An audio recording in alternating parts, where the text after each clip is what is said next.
Egy nagyon jól összeállított programot kínált a Kovács Művelődési Központ azoknak, akik a számukra nagyon távoli és nagyon különleges ország Japán kultúrája iránt érdeklődtek.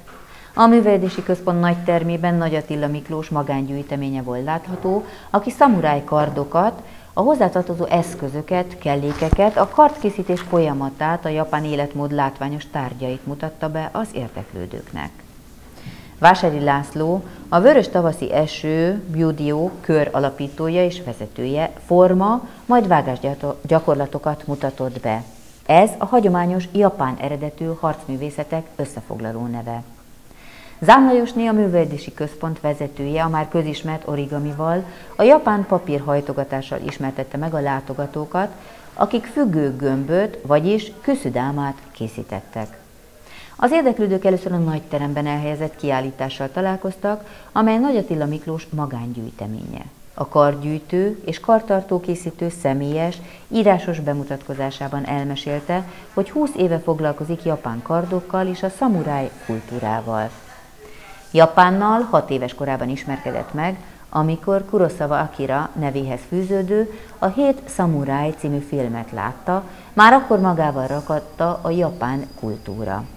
Később látta a Hegylakó című amerikai filmet, amelyben a főhős belép a fegyverszobába, ahol körbeveszik a régi korok fegyverei. Nagy Attila Miklós ekkor döntött el, hogy japán kardokat fog gyűjteni. Ahogy telt az idő, úgy bővült a gyűjteménye. Emellett egyre több ismeretterjesztő anyagot olvasott, előadásokat hallgatott japán és magyar előadóktól.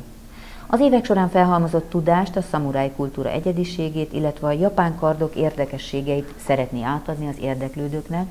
A gyűjtő célja az, hogy a kiállítások során a látogatók minél több információhoz jussanak, megismerjék a japán kardok szépségét. A kiállítás főként japán kardokból áll, illetve a kardkészítés folyamatait bemutató tárgyakból. A látogatók megismerhetik a penge, a tok és a markolat születésének útját.